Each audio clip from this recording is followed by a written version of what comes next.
آج رمضان المبارک کی 31 تاریخ ہے۔ سورہ روم کی آیت نمبر 41 کے حوالے سے درس قرآن کا عنوان ہے فساد کے اسباب۔ اللہ رب العالمین نے فساد کے اسباب کا ذکر کرتے ہوئے سورہ روم کی آیت نمبر 41 میں فرمایا ظہر الفساد فی البر والبحر بما کسبت ایدی الناس،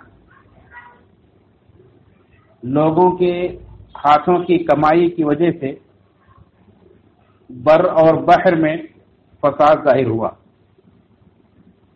لیذیقہم بعض الذی عملوا لعلہم یرجعون، تاکہ اللہ تعالیٰ ان کے بعض اعمال کی سزا انہیں چکھائے تاکہ وہ لوٹ آئیں۔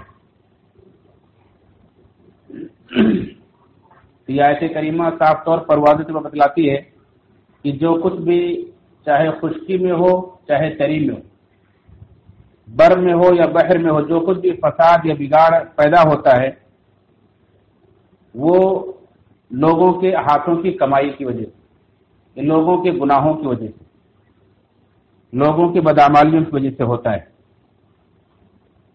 جیسا کہ عبداللہ بن عباس رضی اللہ تعالیٰ عنہما اور امام اکرمہ، ضحاک، سدی اور کئی دیگر مفسرین رحمہ اللہ فرماتے ہیں کہ بر سے مراد جنگلات ہیں۔ اللہ نے فرمایا ظہر الفساد فی البر، بر سے مراد جنگلات ہیں، والبحر اور بحر سے مراد شہر اور بستیاں ہیں۔ حالانکہ بحر کو عام طور پر ہم لوگ سمندر کے معنی میں لیتے ہیں، لیکن ہم فرماتے ہیں کہ اس سے مراد بستیاں اور شہر ہیں۔ اسی طرح سے عبداللہ بن عباس رضی اللہ تعالیٰ عنہما اور اکرمہ اور سے ایک دوسری روایت کے اندر بھی ہے جس میں بتلایا گیا کہ بحر سے مراد وہ بستیاں جو دریا کے کنارے آباد ہوتی ہیں، اور بر سے مراد خشکی اور جنگلات ہیں۔ اسی طرح سے دیگر مفسرین کہتے ہیں کہ بر سے مراد تمام خشکی کے جگہیں ہیں اور بحر سے مراد تمام دریا ہیں، تمام دریا اور سمندر ہیں۔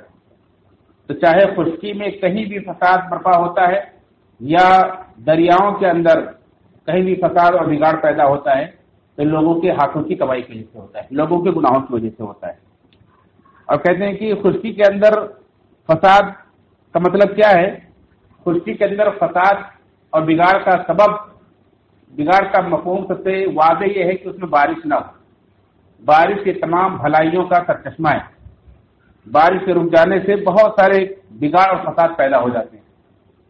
تو لوگوں کے گناہوں کی وجہ سے بارش رک جاتی ہے، جس کی وجہ سے قحط پڑ جاتا ہے، پھلوں میں کمی ہو جاتی ہے، اور پھر جب کمی ہوتی ہے تو انسان بھوک سے مرتا ہے، چوری کرتا ہے، حق تلفی کرتا ہے، بہت سارے بگاڑ اور فساد سے پیدا ہوتے ہیں۔ اسی طرح سے دریاؤں کے اندر بھی جب بارش نہیں ہوتی ہے تو دریا اور سمندر کے اندر رہنے والے جانور بھی اندھے ہو جاتے ہیں۔ یہ بھی مفسرین کہتے ہیں کہ ایک تحقیق ہے کہ اس سے دریاؤں کے اندر رہنے والے جانور اندھے ہو جاتے ہیں بارش نہ ہونے کی وجہ سے۔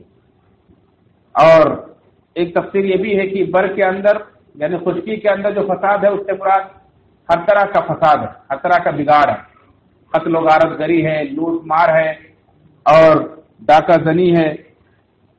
اور اس طرح سے بحر کے اندر جو فساد اور بگاڑ ہے وہ کشتیوں کا لوٹ لیا جانا، کشتیوں کا غصب کر لیا جانا، یعنی بحری جو ہم لوگ سفر کرتے ہیں اس میں